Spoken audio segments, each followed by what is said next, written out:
Estamos, então, no lançamento da obra A Condição do Refugiado na Contemporaneidade, de autoria da pesquisadora, intelectual e pesquisadora, Patrícia Finamori de Souza Koschinski. Você me corrige aí se estiver equivocado a pronúncia. Né? Também é importante nós, antes de apresentarmos a Patrícia, nós afirmarmos que a data do lançamento do livro também ela tem um peso simbólico, uma vez que hoje completam 20 anos daquele evento que demarcou o início do século XX, que demarcou a dinâmica geopolítica do século XX, que foi o atentado às duas torres gêmeas do World Trade Center nos Estados Unidos, tá? E que desencadeou, a partir daí, a invasão, né, de forma quase que unilateral, apoiado apenas pela OTAN, né, a invasão do Iraque e a invasão do Afeganistão. Tá? O pretexto, naquele momento, dos Estados Unidos era, efetivamente, vingar, né, o que havia ocorrido em território nacional, a derrubada das duas torres, por ação de terroristas. E a invasão desses dois países se dava, então, pelo desmantelamento, né, de uma suposta rede terrorista que agride o Ocidente, naquele contexto, tanto quanto também de localização de armas biológicas, armas químicas e de destruição em massa. O resultado foi a destituição de Saddam Hussein no Iraque, tanto quanto, de certa forma, da destruição da dinâmica social e política daquele país. Né? E o segundo resultado nós assistimos esses dias. Após 20 anos de invasão e domínio do Afeganistão, os Estados Unidos e a OTAN se retiram, deixando uma população de mais de 30 milhões de seres humanos, homens, mulheres e crianças, numa situação bastante dramática, provocando uma onda de refugiados, né, nos países vizinhos ao Afeganistão, para o Oriente Médio, uma parte acolhida aí pela própria Europa e pelos Estados Unidos, na medida em que essas pessoas também colaboraram, né, com o regime de dominação. Mas, mais uma vez, temos aí potencializado o flagelo, né, dos refugiados, nesse caso, refugiados políticos, refugiados por conta de perseguições e de contradições provocadas na dinâmica geopolítica global, né, pelos países centrais, sobretudo aqui, centrais no capitalismo, sobretudo aqui Estados Unidos e OTAN. Então, na manhã de hoje, nós estamos também diante desse fato, né, que é um fato bastante trágico e tem uma íntima relação com a questão dos refugiados. Né? Mas, então, a Patrícia, a pesquisadora autora do livro A Condição do Refugiado na Contemporaneidade, ela é procuradora municipal do município de Rio Negro, no Paraná, vínculo efetivo desde 2009, é mestre em desenvolvimento regional pelo programa de mestrado em desenvolvimento regional da Universidade do Contestado, é especialista em direito ambiental pela Universidade do Vale do Itajaí, a Univale, professora substituta das disciplinas de direito ambiental, direito agrário, no curso de graduação de direito na Universidade do Contestado, desde 2010, professora orientadora do Núcleo de Práticas Jurídicas, NPJ, graduada em Direito pela Universidade do Vale do Itajaí, novamente Univale, consultora jurídica do Conselho Municipal de Meio Ambiente do município de Rio Negro, membro da Comissão de Revisão do Plano Diretor do município e conselheira do Conselho Municipal de Políticas Públicas, entre outras atividades que seguramente a Patrícia desenvolve. Patrícia tem artigos publicados, tem capítulos de livros, tem livros no qual atuou como organizadora, é também orientadora de pesquisas de conclusão de curso, entre outras atividades intelectuais desse gênero, participação em congressos, apresentação de trabalhos, e também pesquisadora da Acnur, dessa agência da ONU para os refugiados, participando de importantes pesquisas desenvolvidas por essa agência da ONU em território nacional e, inclusive, em âmbito internacional. Uma das últimas pesquisas das quais a Patrícia participou intitula-se Perfil Socioeconômico dos Refugiados no Brasil, subsídios para elaboração de políticas públicas, ou de políticas, que está à disposição na internet para consulta, para análise, leituras e reflexões. Uma bela e extensa pesquisa, mais de 70 páginas, com muitos dados estatísticos e muita análise revelando parte da situação socioeconômica dos refugiados no Brasil. E está em jogo, então, aqui nesse momento, o lançamento do livro A Condição do Refugiado na Contemporaneidade, livro publicado pela editora Dialética em 2020, e que é uma bela contribuição para a compreensão desse fenômeno dos refugiados, fenômeno que assola, diria até flagelo, que assola o mundo, seja no continente europeu, seja no Oriente Médio, na Ásia, seja nas Américas, e também na América Latina. E também o Brasil está no centro desse debate, recebendo refugiados vindos da Venezuela, vindos do Haiti a partir de 2010, do terremoto e das condições naturais que abalaram aquele país, entre outros povos que aqui pedem guarida. Dito tudo isso, Patrícia, passo a palavra para você. Não sei se o teu currículo foi suficientemente apresentado, se você quer acrescentar questões, situar outras perspectivas que são constitutivas do teu currículo. Nós, desde já, agradecemos e será um prazer enorme ouvi-la. Nós poderíamos, mais ou menos, distribuir o tempo da seguinte forma, né? Você fique à vontade para falar uns 40, 50 minutos, né? Talvez até mais, se quiser, e depois nós abrimos para perguntas, para questionamentos, para o debate. Então, Patrícia, a palavra está com você.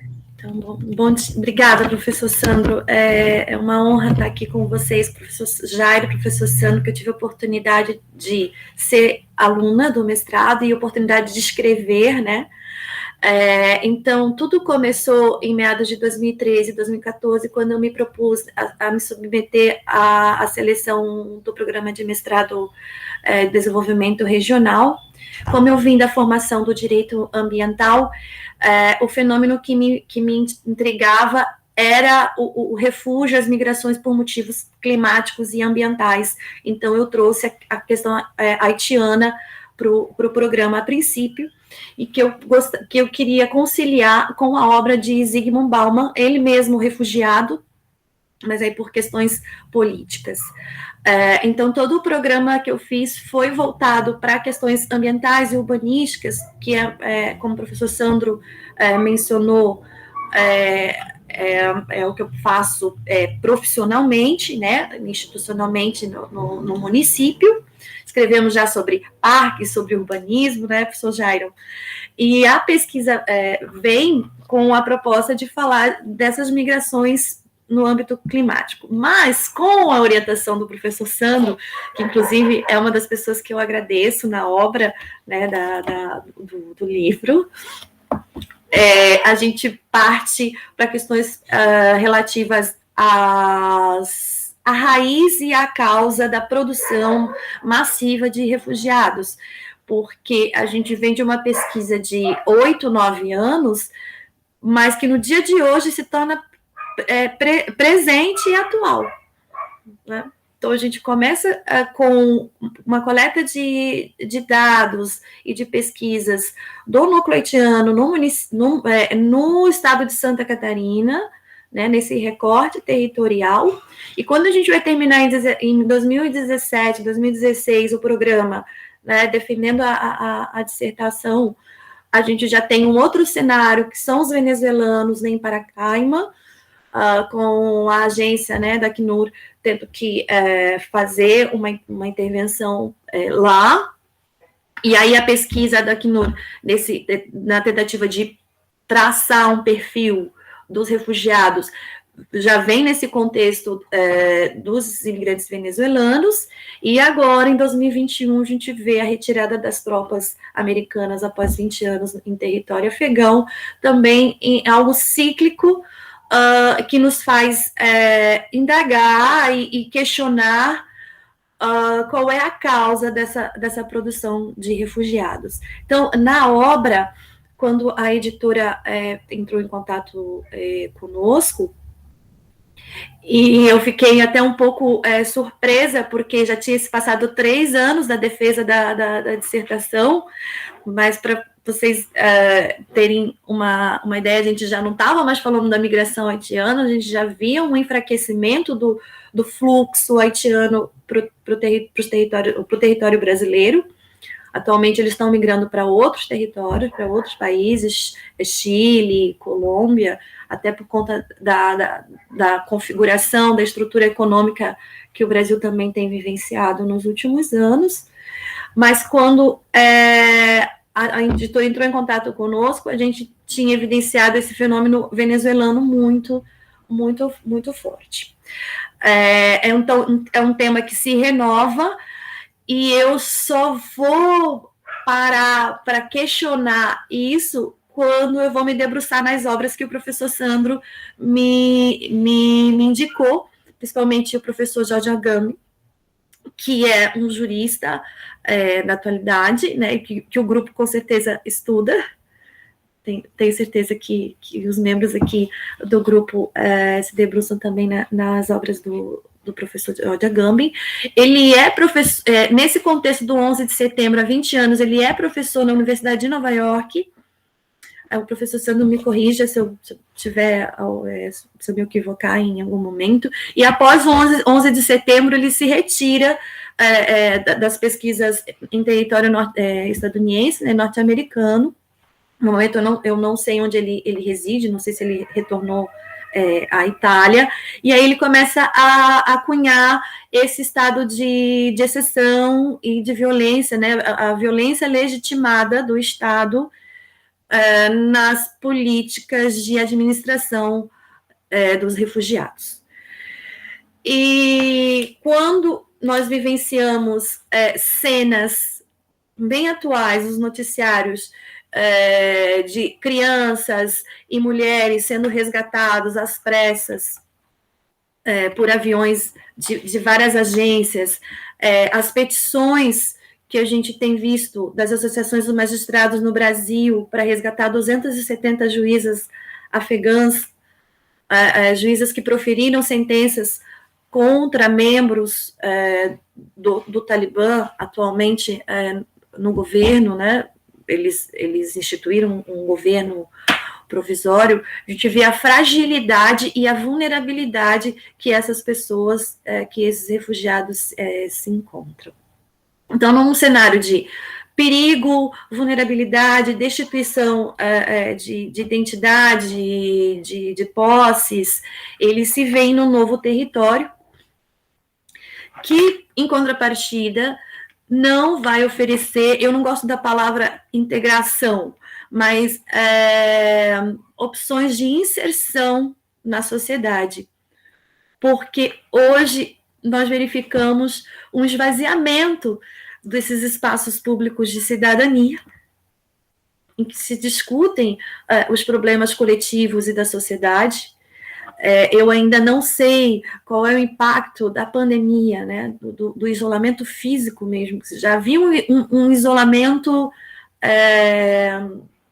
enquanto postura de um cidadão que está na cidade, mas que não está fisicamente, mas não está vivenciando os problemas da cidade. Agora a gente tem um isolamento físico, e esse refugiado, esse estrangeiro se vê cada vez mais distante do acesso a políticas básicas de moradia, habitação, também temos vivenciado também na atual conjuntura do país, né? A gente tem um problema de habitação já muito premente, 70% diminuição das verbas para habitação. Então, quando a gente chega para políticas para refugiados, a situação se agrava ainda mais. Saúde, educação. A pesquisa que a gente fez deu conta que eles, no momento que ingressam ao país, todos têm acesso à carteira de trabalho, 100% das pessoas que nós tivemos contato na pesquisa têm acesso à carteira de trabalho, mas nas entrevistas, né, num contato mais subjetivo, o que nós percebemos? Que o empresário, o empregador brasileiro, né, brasileira, ele privilegia a ocupação do posto de trabalho para um conterrâneo, né, do que para um estrangeiro.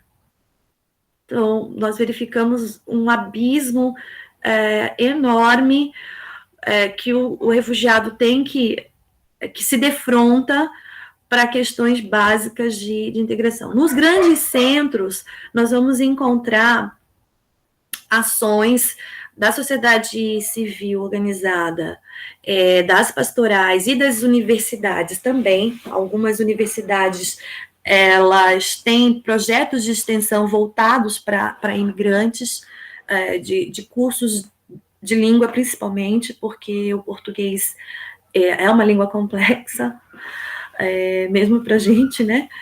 Então, esse refugiado, ele chega com uma dificuldade muito grande de se adaptar à linguagem, né? Isso também a gente constatou com outras nacionalidades, com os sírios também, eles têm dificuldade na língua.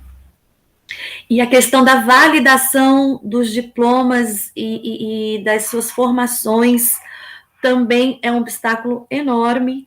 Então, nós vemos uma população refugiada no Brasil que não consegue exercer sua profissão originária.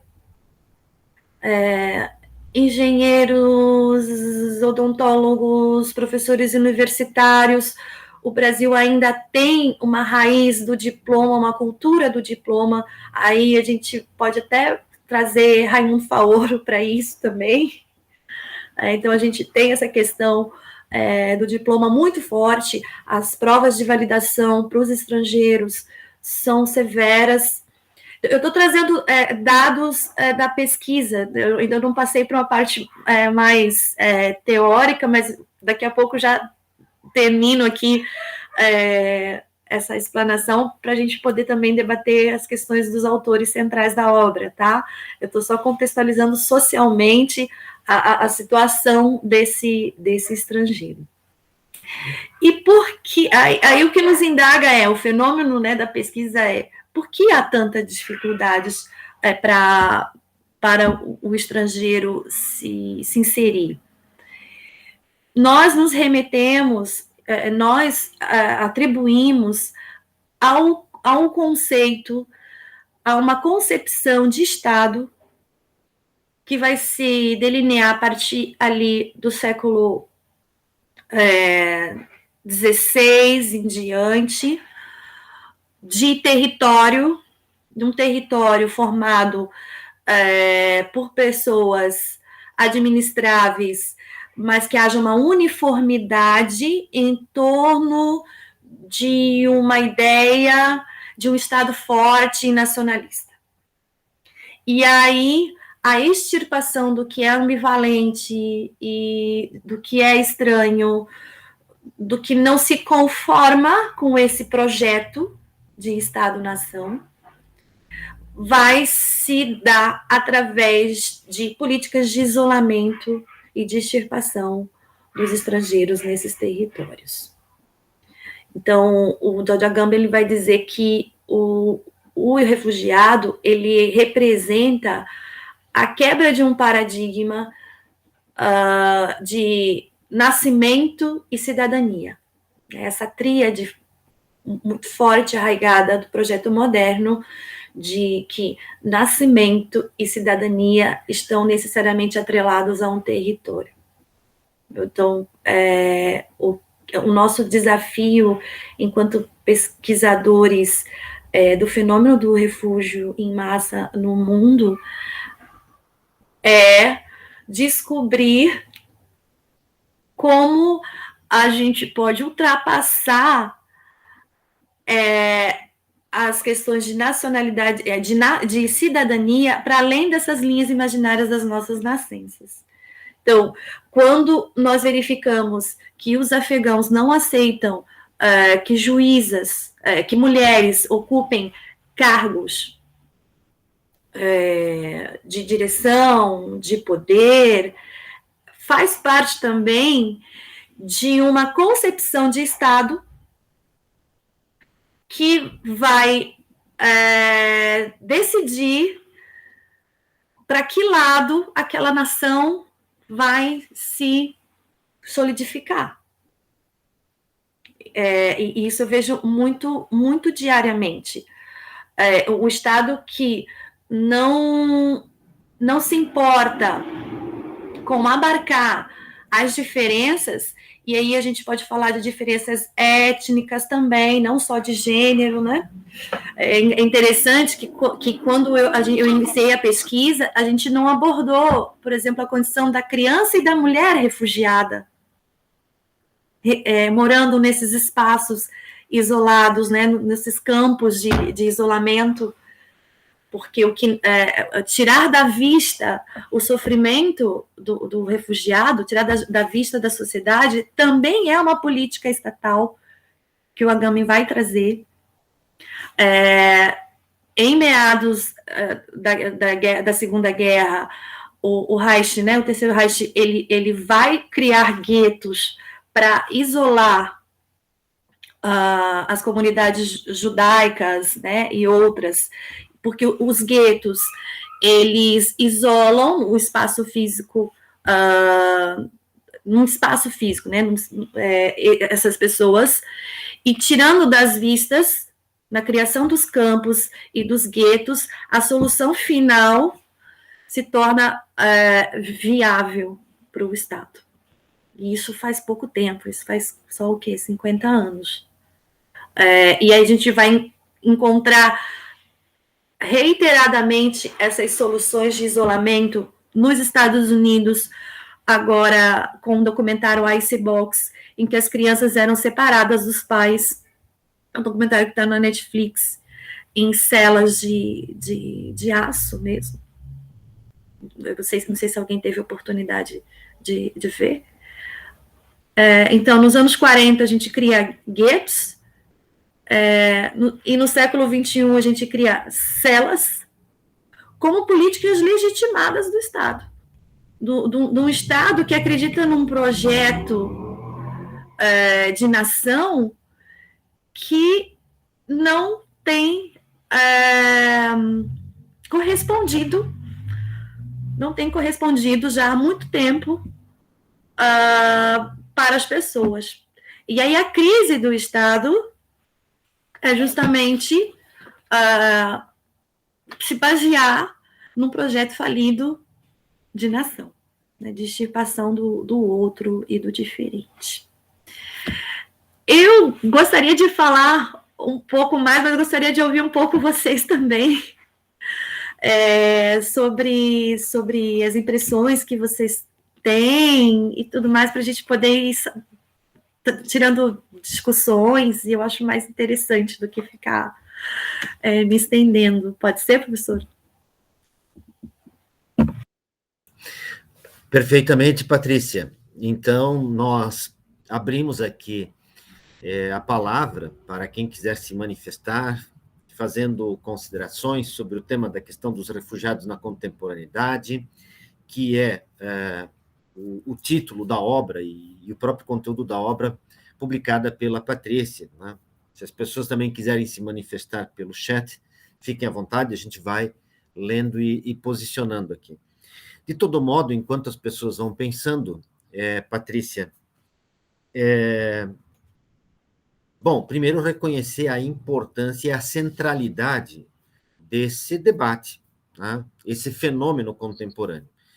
Por mais que a questão dos refugiados perpassem pela história, pela própria trajetória da civilização, mas o fato é que nós estamos percebendo, né, sobretudo ao longo da segunda metade do século XX e nessas primeiras décadas do século XXI, o problema dos refugiados se apresentarem no centro, né, da dinâmica política, social, mundial. Afinal, estamos diante da globalização econômica, né, dessa ideia de que o planeta teria se transformado numa aldeia global por conta do comércio, por conta dos meios de comunicação, e todo e qualquer problema que ocorra em qualquer parte do mundo passa a fazer parte do nosso cotidiano, né, em função dessa dinâmica, né, da globalização. Mas o que eu quero te colocar, a pergunta é muito mais nesse diálogo, né, é o fato de que me parece que a gente poderia pensar aqui o refugiado como o resultado, né, e aqui eu vou usar um termo do próprio Bauman, né, como refúgio de um sistema.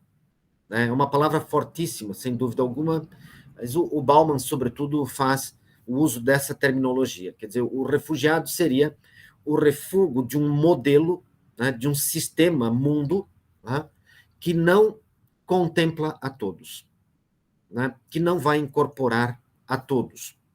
Quer dizer, por um lado, nós convivemos cotidianamente com todo um discurso, com toda uma propaganda de que nós estamos diante de um mundo de plenas oportunidades, de plenas possibilidades, mas, na prática, essas oportunidades, essas possibilidades, elas pertencem a regiões diminutas, né? A populações diminutas diante dos 7,5 bilhões de seres humanos que existem nesse planeta. Então, essa me parece uma condição, o refugiado como refúgio, como aquele que não encontra espaço nem dentro da própria comunidade e passa a ser rejeitado pelas outras comunidades que ele procura como abrigo à sua própria condição. Na obra Vidas a Crédito, o Bauman vai centralizar nisso e vai criar o termo precariado, que é esse exército que migra sem capital. Então, sob a tese da modernidade líquida, né, sob a perspectiva da liquefação das relações, inclusive econômicas, né, da aldeia global, o capital transita num celular, num laptop, de avião. Então, não há mais o compromisso do capital investidor sólido. Ele usa o exemplo de Ford, né, de Henry Ford, de fixar um capital num território, do compromisso com aquela sociedade local, né? Existe bastante na internet divulgado que o Ford pagava um salário que permitia que os seus funcionários também comprassem um automóvel. Então, é um capital comprometido com as questões locais. E hoje o capital não é, né? Bitcoins, ações, na Bolsa de Valores, ele transita. Só que nós estamos falando aqui de um refugiado, né, de um refúgio humano, é um termo forte, mas que é o que o Bauman usa, que transita sem capital e desprovido de qualquer posse. Quando a gente chega no gueto na Cracóvia, próximo ao campo de Auschwitz, tem uma praça que tem um monumento que são várias cadeiras de bronze, de metal. E aí a gente se questiona assim, mas por que cadeiras? Porque era o que as pessoas conseguiam levar quando eram destituídas de suas casas. Móveis, né? Um objeto de valor, uma coisa que seja móvel. E realmente, nessa obra Vidas a Crédito, ele vai dizer mais, que com o advento das redes sociais, as pessoas medem suas relações pela quantidade de seguidores, ou pela quantidade de viagens que elas podem fazer, o ser, né? A existência é medida pela capacidade de ser consumidor, se tornar consumidor.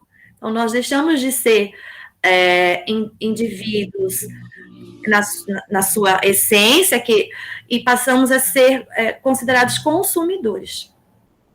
E aí, esse refúgio humano não é contemplado. Várias entrevistas, haitianos me contaram que sobre um sistema de castas, que também é pesado, que a gente pode conversar muito sobre isso, num sistema de castas social, o refugiado ainda se encontra abaixo da linha dos brasileiros que estão abaixo da linha da pobreza. Então, é muito chocante, sim. E aí a gente vai ver programas que incentivam a migração mediante a compra de um imóvel, né? Se não me engano, a Europa e os Estados Unidos tem países que, se você investir ao menos $500 mil, 500 mil euros em imóveis ou uma empresa, você ganha cidadania. Então, esse imigrante, para um projeto de Estado-nação moderno, tem interesse, mas o imigrante desprovido de capital, não.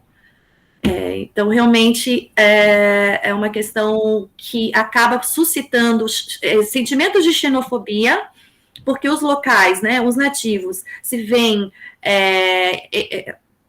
não extirpados, mas, assim, solapados, diminuídos, de políticas públicas do Estado, que também vão ser voltadas para uma população estrangeira.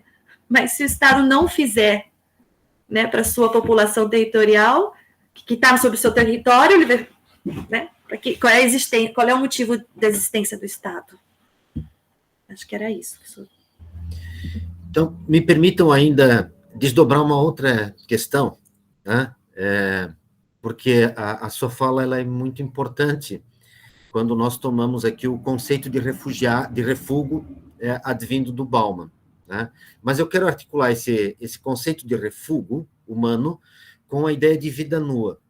E acho que você toca num ponto fundamental, Patrícia, quando você diz assim, olha, nós estamos num mundo financeirizado, né? Num mundo de finanças globais, que determinam a vida de povos e de países. Então, isso nos permite pensar que, de certa forma,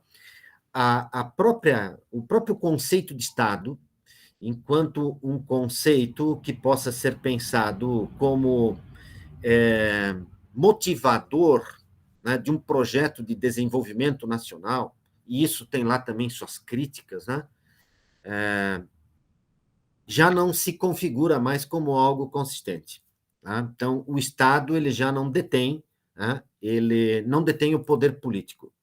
Tá? O poder econômico é que decide quem vai ser o governante, quais as políticas públicas vão ser contempladas, quais políticas públicas serão submetidas, por exemplo, a um congelamento de 20 anos de investimentos, que é o caso do projeto de lei aprovado lá pelo governo Temer, que congelou os investimentos em saúde e educação por 20 anos. Né? Nós sabemos que isso tem a ver também com a lógica do capital financeirizado, ou, dito de outra forma, parece que o Estado foi reduzido a uma agência garantidora dos contratos com o capital, de remuneração com o capital. Né? Essa é uma primeira função que parece que o Estado, né, assume. Mas ele assume, por extensão, ele assume uma segunda condição, né, de se transformar num Estado securitário desses contratos. E, portanto, ele se torna, inclusive para a sua própria população, num estado de exceção. Né? Num estado de exceção, disposto a produzir vida nua. Né? Vida nua, esse conceito tão caro para o Agamben, que tem relação com Benjamin, né? De seres humanos que talvez não sejam mais nem seres humanos, porque estão destituídos de garantias, destituídos de direitos, por mais que os artigos iniciais da Constituição de 88 apresentem a saúde e a educação como direitos fundamentais. No entanto, o congelamento dos investimentos em saúde e educação em 2016 ou 2017 afeta diretamente esses direitos fundamentais, lançando boa parte da população brasileira na condição de vida nua, de refugos humanos. Ou, dito de outra forma, Patrícia, como é que você considera essa condição do refugiado, num contexto global que nós estamos vivendo? Ele pode ser incluído na categoria de vida nua? Haveria respaldo para esse argumento agambeniano? Então, professor, acho que tudo começa com Foucault, estava com ele aqui perto, né? Acho que a compreensão da biopolítica, né, da administrabilidade dos corpos, muito importante em Foucault, vai nos levar à compreensão da vida nua, que nada mais é que a vida sacrificável. Eu vejo, sim, sobretudo diante dos últimos fatos, que o Joe Biden, né, se propõe a cumprir um acordo que o Trump tinha firmado, mas sem uma organização operacional mesmo, porque eles se mantiveram 20 anos naquele território, eles conheceram aquele território, e de repente o poder anterior instituído sai das cavernas desconhecidas do maior exército do mundo, né? A gente está falando do poderio militar mais forte do mundo. Então, eles coexistiram no mesmo território, dentre os civis. Então, na disputa de poder de um território, os civis, que é a vida nua sacrificável, fica à mercê dessas decisões dos estados. Então, eu vejo, sim, o refugiado como uma figura da vida nua abandonada, sacrificável pelo projeto de Estado, e aí a gente pode até ampliar para as pessoas LGBTs. O Brasil, por exemplo, é o campeão de assassinatos de pessoas trans no mundo, né? Da violência infantil e doméstica. Então, nós vamos verificar que o Estado ele não contempla esses aspectos até na vida interna, que aí a gente pode trazer Arendt também. Me desculpa se eu estiver trazendo, mas a gente pode trazer a Arendt também. O Estado ele vai dizer que não vai contemplar esses aspectos da vida pessoal do indivíduo, mas é essa vida que ele sacrifica, que ele coloca ao sacrifício a fim de perpetuar um projeto, como o professor falou, de uma mera agência reguladora dos interesses econômicos desse capital fluido que não tem compromisso com o Estado em contrapartida, né?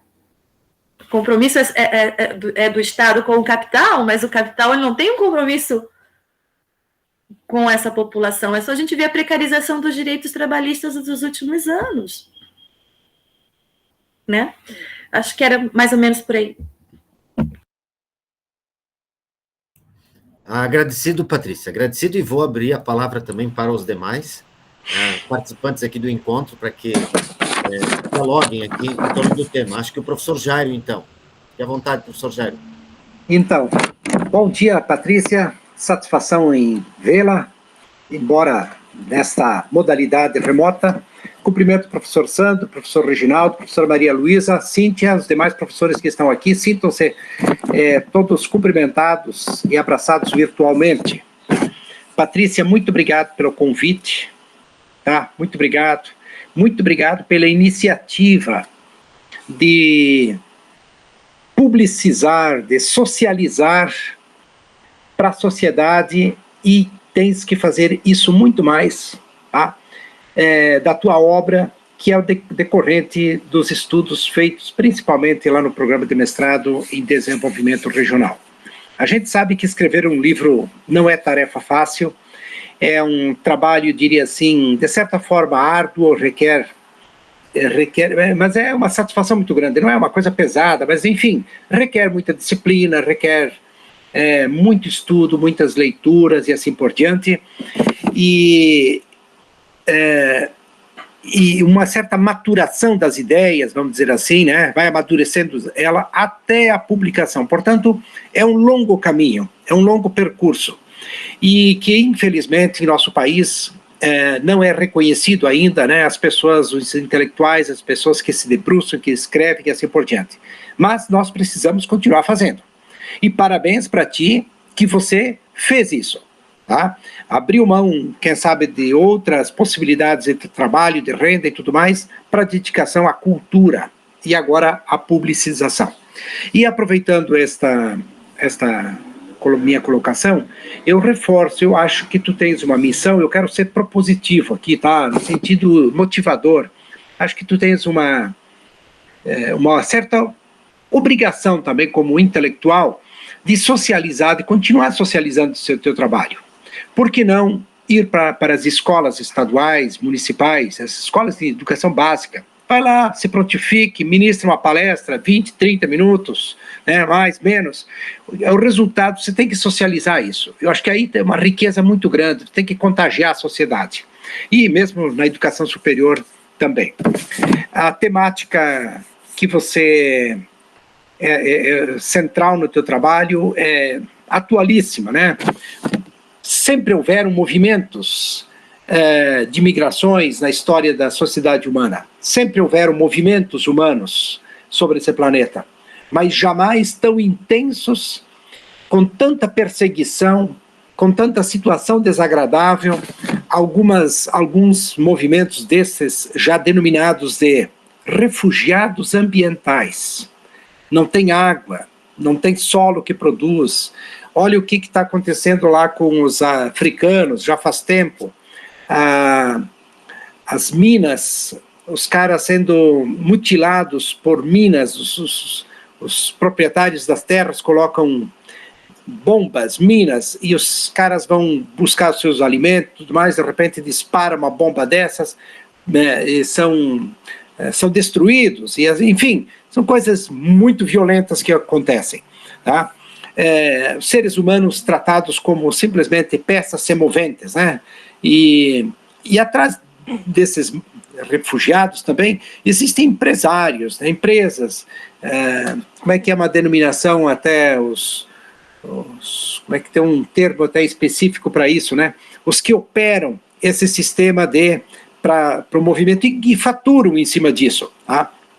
Então, os caras dos haitianos, principalmente, por conta daquele fenômeno natural que aconteceu lá, mas não só fenômeno natural, lá existem os fenômenos políticos, econômicos no Haiti muito grande, que forçaram dessa nação a ocuparem, virem para o Brasil e assim por outro. Nós também temos que reconhecer que no passado, os nossos antepassados também vieram buscar um espaço, também se mobilizaram, e nós precisamos aceitar, acatar e receber carinhosamente esse povo, tá? Que vem em busca da sobrevivência e que possivelmente muitos deles vieram para o nosso país e vão ficar por aqui, e vão formar, vamos dizer assim, esse caldo cultural, e portanto nós temos que recebê-los carinhosamente, tá? E não tratá-los de uma forma avessa a isso que é denominado de xenofobia, e a gente vê muito bem, esses termos vêm com muita força na atualidade. Então eu acho que, Patrícia, você tens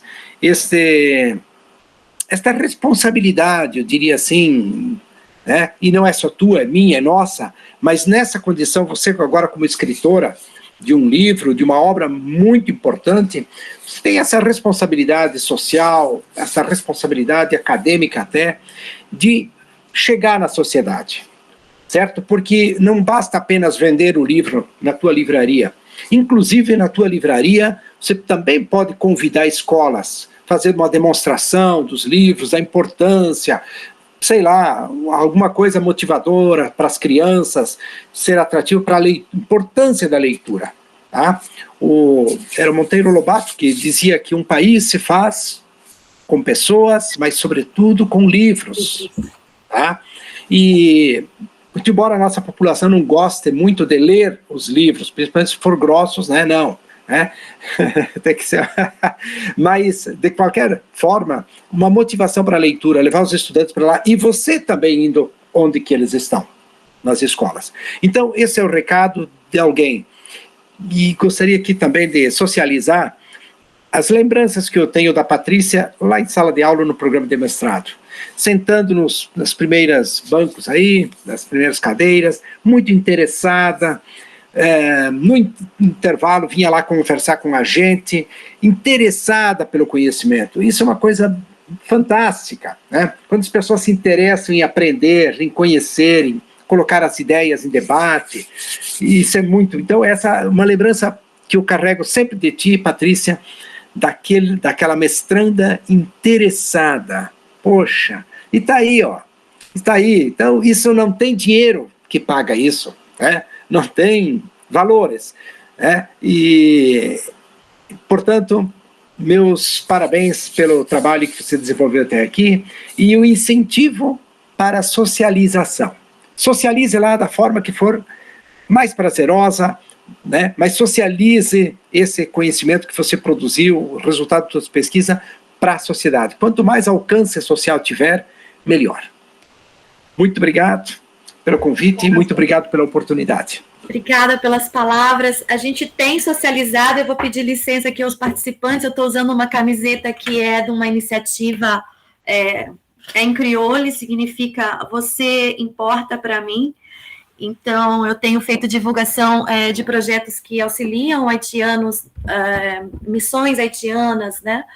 E na UAB também a gente tem feito palestras de conscientização, a gente está trabalhando agora com a questão das mulheres e das crianças em situação de refúgio, que é algo que veio agora de um desdobramento da pesquisa inicial que eu e o professor Sandro fizemos, que vai implicar em outras situações, e o professor Jairo, como um bom geógrafo, falou algo muito interessante, que foi a maior decepção, mas também a maior revelação que eu tive no programa de mestrado.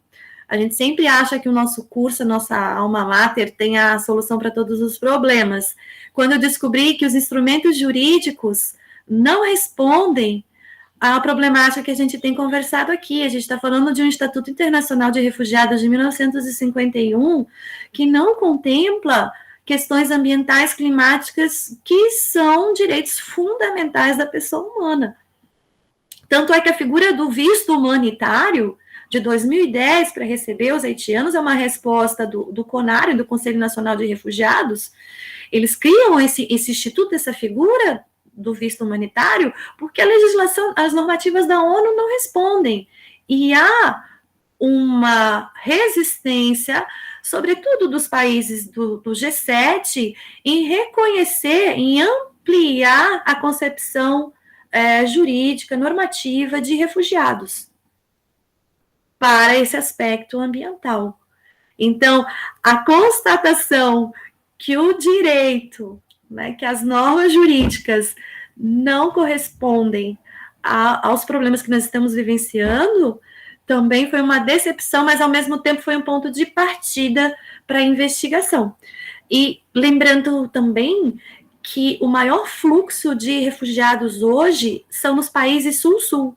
O Boaventura de Souza Santos vai falar isso, que é um autor que eu depois eu vou ter conhecimento assim depois, né? Então, o maior fluxo é entre países em desenvolvimento para países em desenvolvimento. Então, a gente precisa falar sobre isso. E a gente sabe que a Turquia vai fazer um cinturão de bloqueio, né? A Hungria, para que esse refúgio não chegue nos países do paralelo 25 também. E obrigada, professor Jairo, por ter lembrado, né, boas lembranças do mestrado. Eu acho que a Terezinha quer falar. Então, colega de de mestrado. Parabéns pelo teu trabalho. E o que me deixou assim pensativa, reflexiva, é fazer essa pergunta. Porque para nós, pelo menos para mim, aqui na nossa região, parece uma coisa distante. E hoje, não na escola que eu atuo, mas na região, temos vários casos de refugiados ou pessoas vindo de outros espaços ou países. Eu queria saber de você a dificuldade ou a problemática que você encontrou na realização desta pesquisa. Se isso foi bastante, digamos assim, já com os materiais que você citou, com os filósofos que você citou, a gente vê que tem uma pesquisa aprofundada. Mas quais as dificuldades que você encontrou nesse processo? Terezinha, prazer te ver, que saudade. A comunidade haitiana, como as outras, os demais, eles costumam ser muito unidos. Eles já vêm com um apoio, um suporte de outro compatriota que já está aqui. Então, na pesquisa, a gente vai verificar também o número de habitantes por domicílio alto, de 3 pessoas para cima. Então, eles estão num núcleo bem fechado. Ingressar nesse núcleo, que é um pouco mais difícil, né? A gente sabe que em Chapecó eles estão, agora o deputado Vinhati falou com a gente, não sei se eles já são em 6.000 na região de Chapecó, mas a gente sabe que eles estão concentrados sobretudo nos trabalhos de frigoríficos, a gente encontra com eles, mas eles são uma comunidade fechada. Quem me permitiu, me apresentou a comunidade foi o Narol, que é também um rapaz que é El Salvadorenho, ele não é haitiano, então ele já é um rapaz que tem uma concepção de refúgio já, porque ele já morou em vários países, que fez essa ponte comigo e com a comunidade haitiana. Há uma primeira resistência, sim, cultural também, sobretudo em relação aos atos de xenofobia, né? Mas após isso, essa primeira barreira que é quebrada, que é mais cultural e também da língua, a gente consegue conversar, e assim, a hipótese principal, Terezinha, que eu tinha feito, era que a migração era decorrência do terremoto. Mas os dados evidenciaram situação de penúria e miséria. A gente não conseguiu comprovar a hipótese. E essa miséria, essa penúria, foi decorrência do desastre ambiental? Aí seria até uma outra pesquisa, sabe? Eu não sei se eu consegui responder a sua pergunta, mas são comunidades que vivem unidas e a gente só precisa de um elo, de alguém que já tem essa compreensão da necessidade de inserção do refugiado na sociedade, para que a gente consiga acessar e trazer essas pessoas para as nossas pesquisas, que também vão contribuir, espero, para a qualidade de vida, para a melhoria da qualidade de vida deles também. É o que a gente espera. Sim, obrigado. Realmente é muito amplo o tema, vai ter que, já com essa iniciativa, terão outros pesquisadores, ou você mesmo dando continuidade a outras perguntas que surgirão. Muito bem. Nós temos aqui uma questão do Bruno no chat, já apresento ela, mas antes quero fazer referência a algumas pessoas que estão participando da live aqui, a professora Cíntia Neves Godoy, lá de Goiás, que participa, a Cris Fock, que acho que é de Passo Fundo, Rio Grande do Sul, a professora Graciela Márcia Fock, aqui da cidade de Indaial, doutoranda em História, a professora Leila Green, do Planalto Norte, a professora Maria Luísa Milani, a Príncila Santana da Cruz, aí de Mafra, sua conterrânea, que é mestranda também no programa de mestrado em desenvolvimento regional, o professor Reginaldo, ali de Três Barras, e o mais novo mestrando em educação da Universidade Federal de Santa Catarina, aprovado recentemente, os nossos parabéns aí ao professor Reginaldo, E acredito que a pergunta vem, então, do Bruno, Bruno Reinaldo Marques dos Santos, então, filho do professor Reginaldo, né? Então, é um complô familiar aqui. Então, vamos lá, o Bruno, que é estudante de ensino médio, agradecido pela sua colaboração, pelo seu comentário aqui, Bruno. Bruno diz o seguinte: bom dia, meu comentário vai mais na direção dos países e sua recepção aos imigrantes. Tenho 2 exemplos negativos quanto a isso. Trump, que foi aplaudido por alguns após apresentar a ideia absurda da construção de um muro entre os Estados Unidos e o México. Não foram todos, porém boa parte da população apoiou a medida, tanto que o mesmo foi eleito. Já na Alemanha, Angela Merkel aceitou os imigrantes de um determinado país, que não me recordo qual foi. Essa decisão foi amplamente questionada também, lá também. Tendo em vista esses 2 exemplos, fico pensando por que todo esse medo de imigrantes. Então, aqui a participação do Bruno, né? Comentário do Bruno no chat, passo a palavra para a Patrícia, se ela quer fazer alguma consideração, então. Tá? Oi, Bruno, obrigada pela pergunta. Também quero mandar um abraço para os meus amigos que estão acompanhando aqui. A Carol Ponzoni, que foi minha amiga na universidade, também uma pesquisadora. Fernando, Carlos, muito obrigada, gente. Bruno, me fazem muito essa pergunta. Eu acho que nós temos 2 caminhos aí. Primeiro, a questão da administrabilidade mesmo do Estado. As pessoas locais se veem numa situação de perigo, ameaçadas nos seus direitos, no sentido de que o Estado vai ter que ampliar necessariamente o acesso à saúde, educação, moradia, empregabilidade, e o Estado não consegue responder nem a população permanente, por assim dizer, né? Então, as pessoas se veem ameaçadas nesse sentido. E também num aspecto, assim, talvez que também demandaria mais pesquisa, que a gente vai conversar um pouco no livro, mas mais sociológico. Esse projeto de Estado moderno, ele pressupõe uma uniformidade de anseios. Uma população unida num propósito de construção de uma nação forte. Então, a presença do estrangeiro, a presença de cidadãos, de indivíduos que não apresentam essa uniformidade, vai se voltar para práticas de xenofobia, que aí o Bauman vai trazer no livro Modernidade e Ambivalência a figura do Estado jardineiro, que extirpa as ervas daninhas do seu projeto. Então, eu penso que a gente pode ir nessa direção também. Muito bem, Patrícia. Temos aqui a manifestação da professora Graciela Márcia Foch, dando bom dia a todos. Parabéns, professor Reginaldo. Ainda mais êxitos.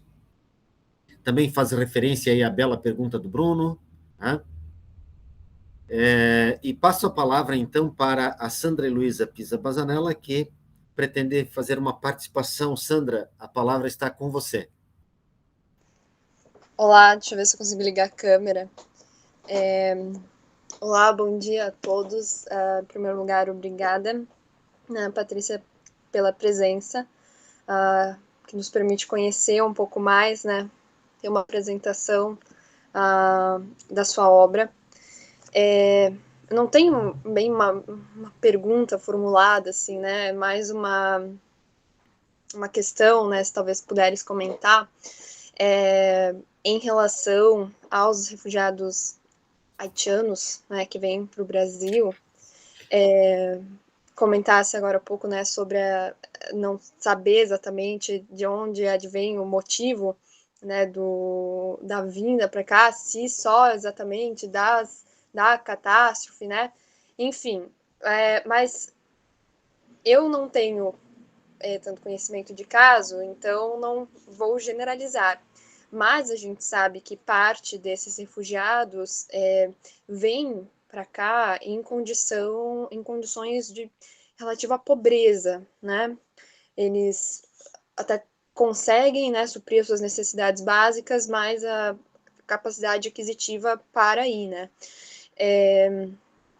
E considerando, né, eu trago um conceito que a gente tem conhecido agora nos últimos tempos, que é o de aporofobia, né, que foi criado por uma filósofa espanhola, se eu não me engano, Adela Cortina, né, que de um modo muito sucinto significa aversão ao pobre, né.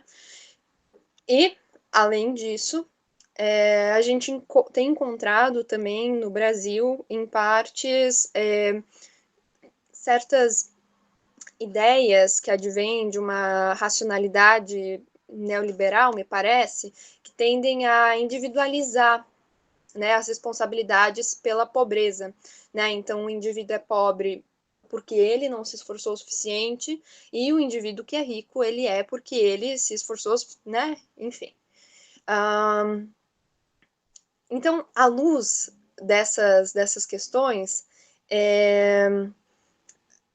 as pessoas pobres no Brasil, me parecem, já encontram certas dificuldades na ascensão socioeconômica, né? E me parece que no caso dos refugiados, além dessas questões, eles têm que conviver ainda com a xenofobia e com o racismo, né?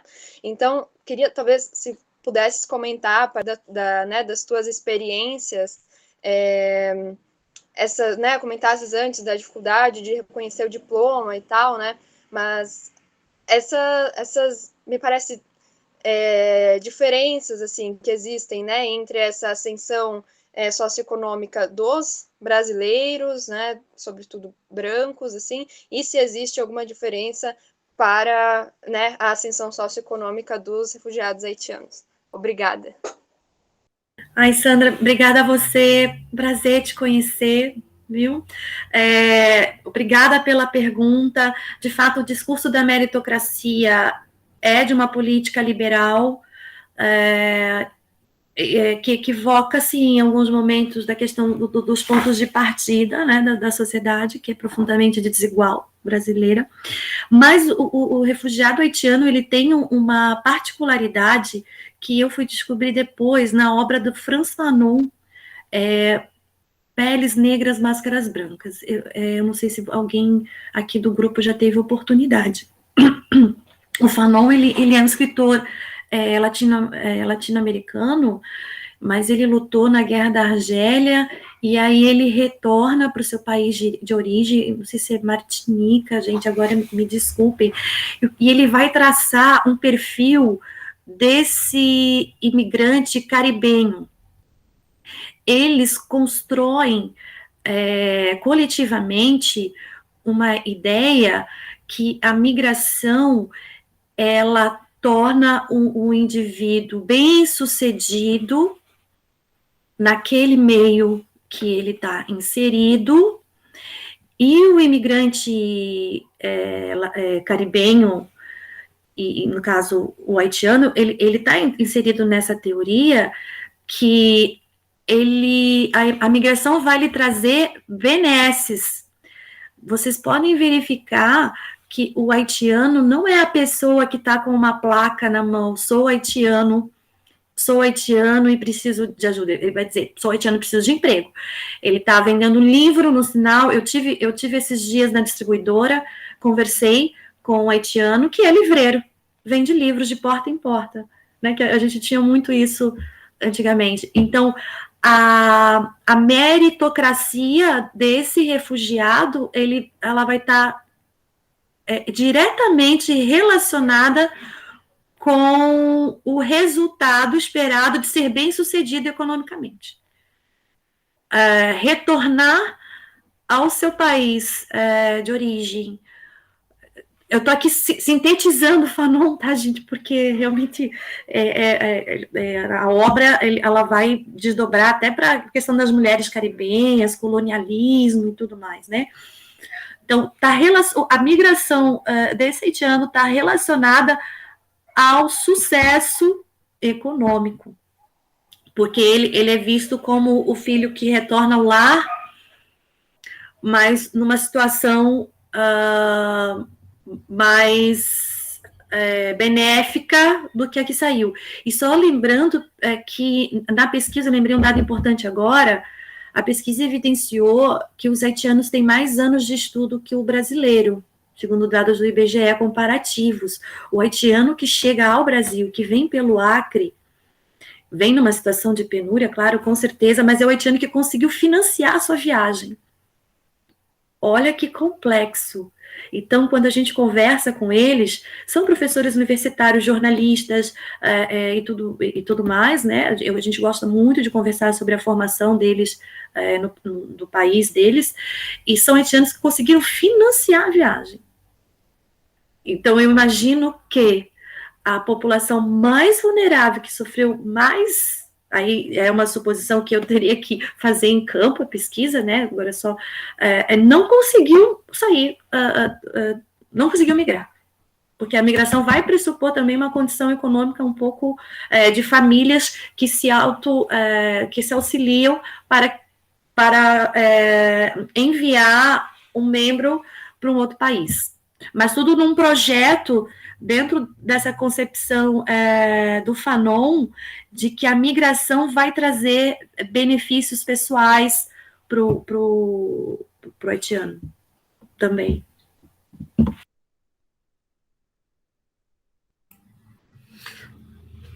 Ok, Patrícia, vou fazer alguns comentários aqui que já estão no chat, e depois passo a palavra para a professora Graciela Marques, que pediu também, Márcia, que pede a palavra, então.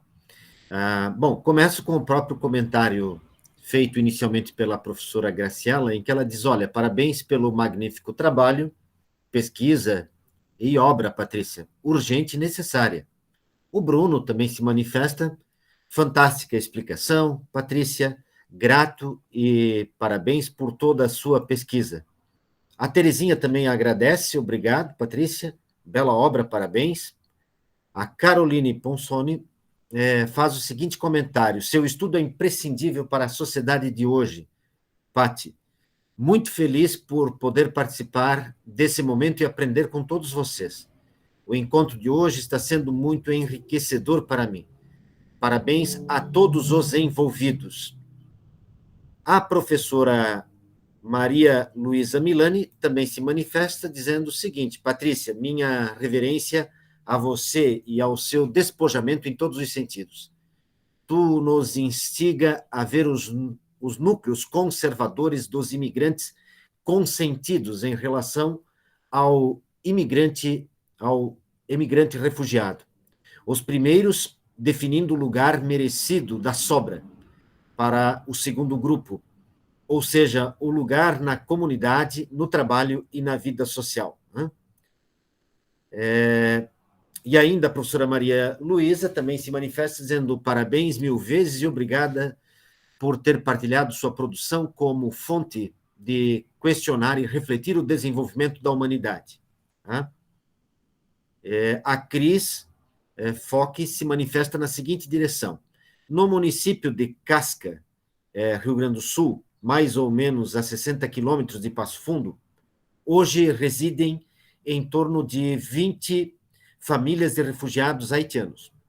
Um grupo de voluntários recebem essas pessoas, conseguem moradia e emprego. Muitas das mulheres que chegam estão grávidas ou com crianças menores de 6 meses. Existem várias campanhas para arrecadação de roupas, utensílios domésticos, etc. Então, aqui a contribuição da Cris, relatando um fato lá no Rio Grande do Sul, no município de Casca, bastante concreto. A Sandra se manifesta agradecendo o seu posicionamento. Passo a palavra para a professora Graciela, para que ela possa fazer a sua manifestação.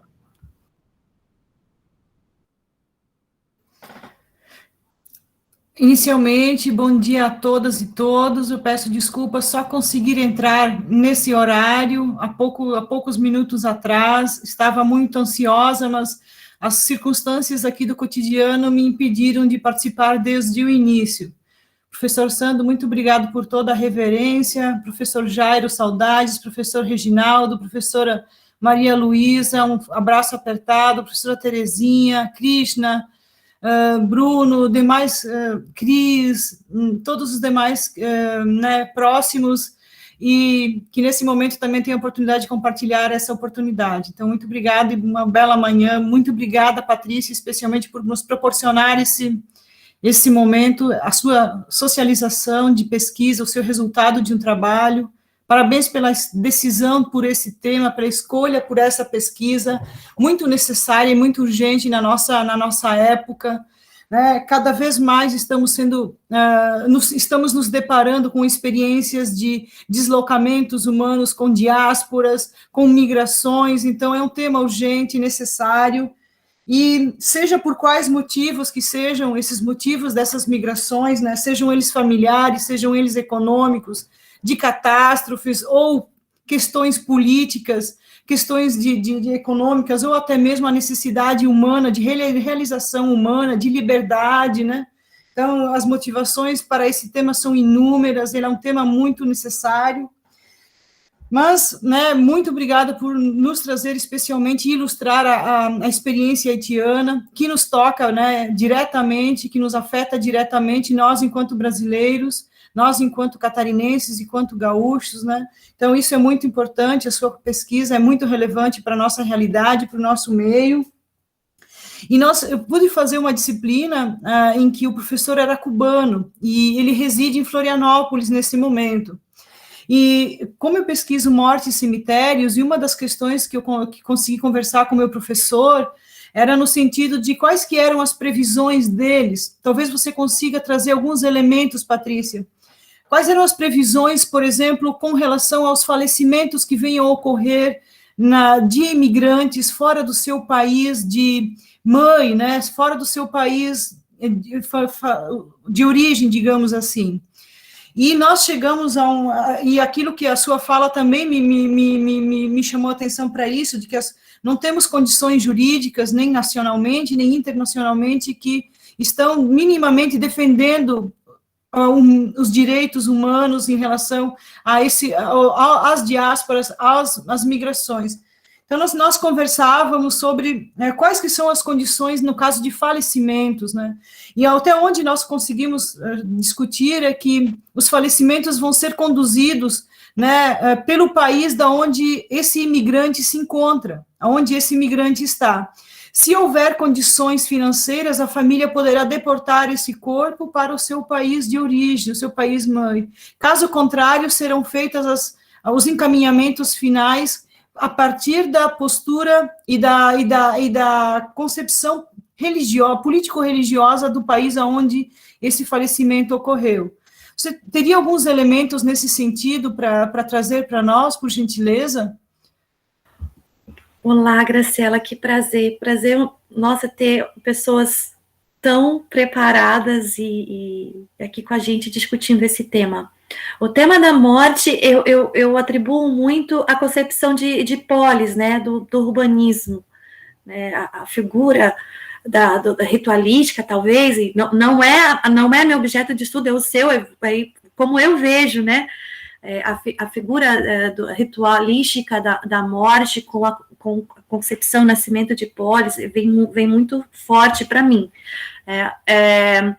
Eu tive conhecimento de algumas mortes violentas de haitianos no município de Navegantes, sobretudo, por questões de xenofobia. Mas, junto aos dados, por exemplo, das polícias civis, não há ocorrências criminais em relação à população haitiana em Santa Catarina. A palavra que eles gostam de chamar, né? São um povo ordeiro. É que eles estão muito focados mesmo nesse projeto de migrar e ser bem sucedidos. A religião oficial do Haiti, que eu não consegui estudar a fundo, gostaria muito,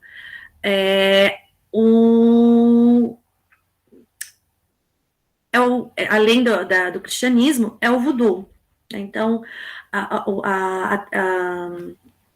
os rituais de voodoo, eles vão nascer ali no território haitiano, como uma mescla das religiões africanas, e também de povos ameríndios, né? Então, as práticas de voodoo ainda existem, embora hoje estejam sendo combatidas por uma onda neopentecostal que a gente vê muito forte em toda a América Latina, e não só no Brasil. Tá? Então, esse imigrante haitiano que vem para o Brasil, especificamente para o território de Itajaí, onde eu pesquisei, ele é, na sua absoluta, na sua grande maioria, vou agora dizer que perto dos 100% dos entrevistados são já adeptos à religião neopentecostal, a esse ramo neopentecostal, embora eles tenham seus próprios rituais, eu já participei, que não se coadunam com a prática protestante aqui dos países do sul do Brasil, e mesmo das igrejas brasileiras. Eles me disseram que não se adaptam aos rituais litúrgicos religiosos do Brasil. Então, eles preferem fazer as suas próprias organizações religiosas. E aí, a questão da morte, como cidadão, né, perante a Constituição, residente no Brasil, ele tem todos os direitos garantidos. Então, a família tem o direito, junto ao poder público municipal, de fazer os procedimentos de enterro e tudo mais nos ossários municipais, né? Os cemitérios, eles têm ainda essa administração pública. Então, enquanto na situação de cidadão, ele é, até onde eu sei, enterrado e feito seus rituais aqui no Brasil, de acordo com a fé que ele professa, porque o Estado brasileiro garante, né, essa liberdade religiosa. Eu não tenho conhecimento de corpos que foram, qual foi a palavra que você usou, Graci? Deportar... tem uma palavra específica que agora eu esqueci. Então, isso. Destinados, né, para o Haiti. Não tenho conhecimento, mesmo porque lá existe uma crise sanitária severa, que é a cólera decorrente dos desastres ambientais. Além dos milhares de mortos no momento do desastre, a gente tem uma epidemia de cólera que leva a muitas mortes e uma crise sanitária enorme, muito severa também, com muitos mortos. Então, eu não fui, né, não fui às missões do Haiti, mas eu acredito que fazer essa deportação do corpo é caríssima, né? Então, enquanto cidadão, é garantido a esse haitiano ter o procedimento, né, a família ter esse procedimento garantido como os demais cidadãos, como todos os outros. Espero ter ajudado.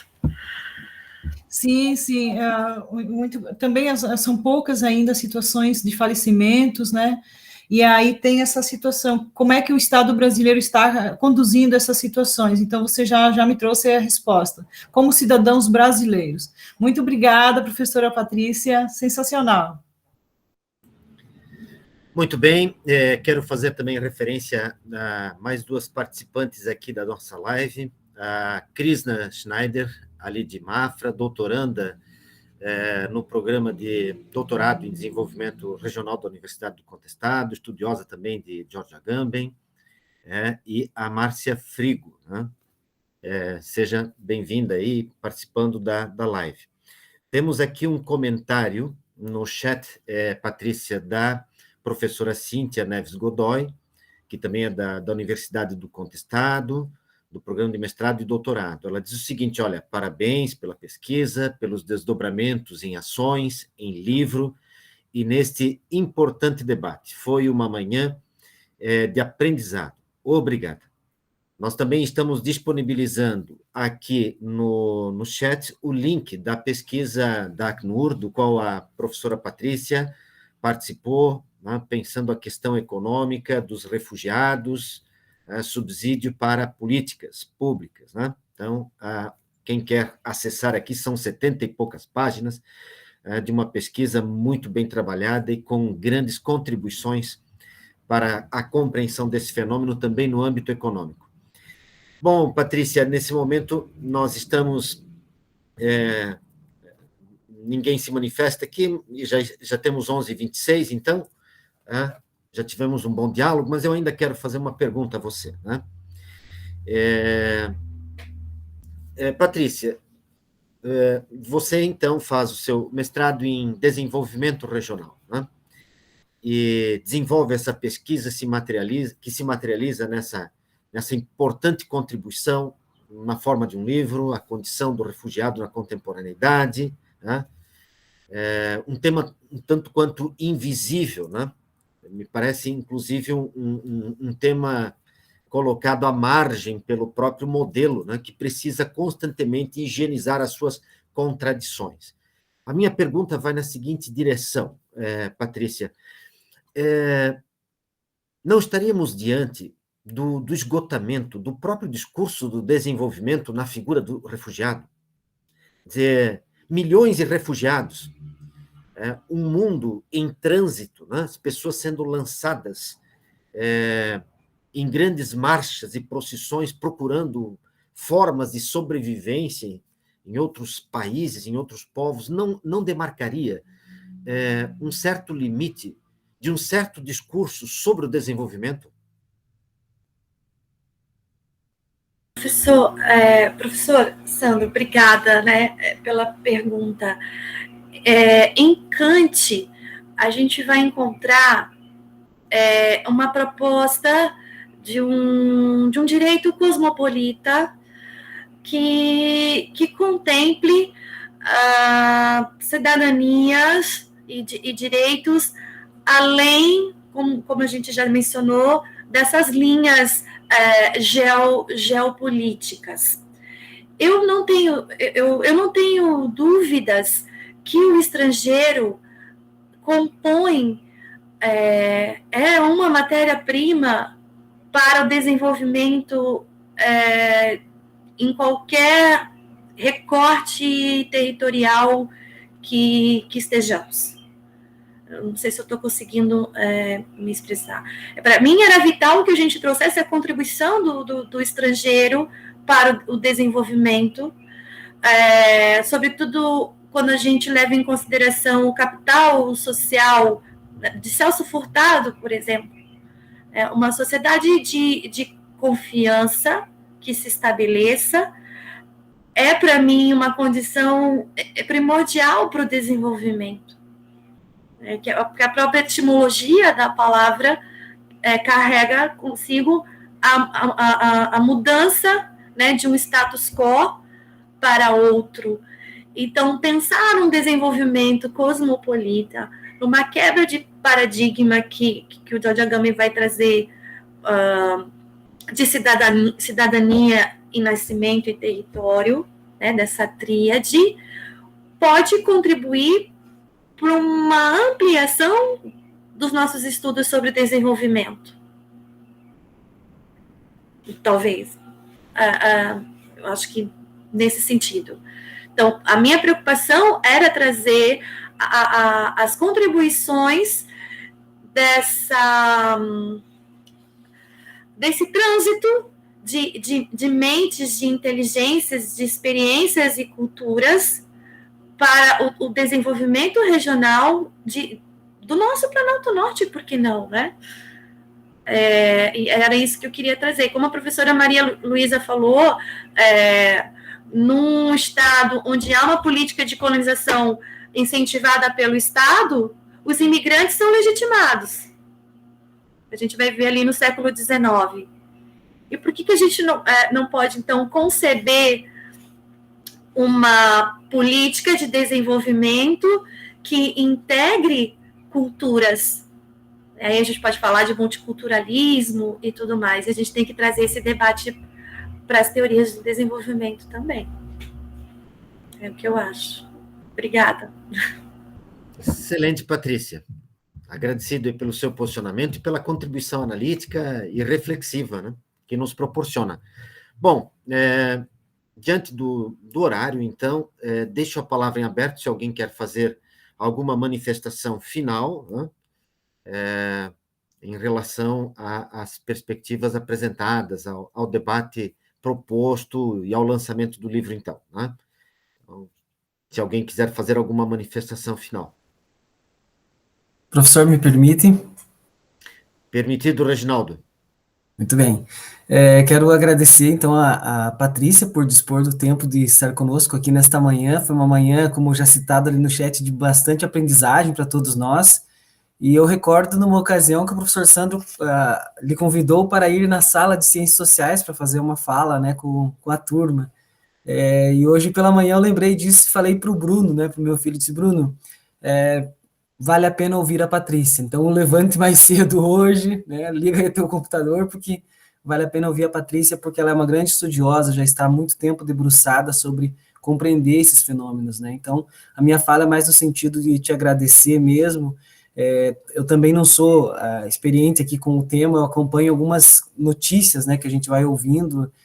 Até recentemente o Haiti, inclusive, teve uma questão lá com um terremoto, né, tem todo o problema das pessoas que saem e também tem todo o problema das pessoas que ficam, né, aí tem o problema com as milícias lá no Haiti, enfim, todo esse contexto aí de tragicidade, né, daquele povo. Então, expressar aqui a minha gratidão pela tua disponibilidade de estar conosco. Muito obrigado, Patrícia. Então, só a título de despedida, para mim vale a pena compartilhar com pessoas como vocês, que fazem diferença onde vocês estão, nos municípios onde vocês estão, nas cidades que vocês estão, vocês fazem a diferença.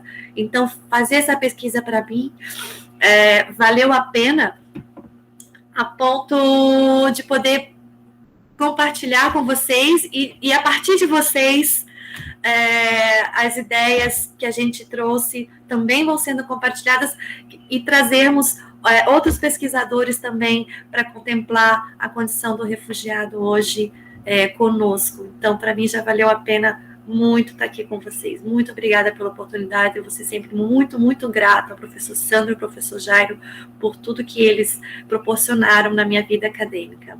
Obrigada, tá?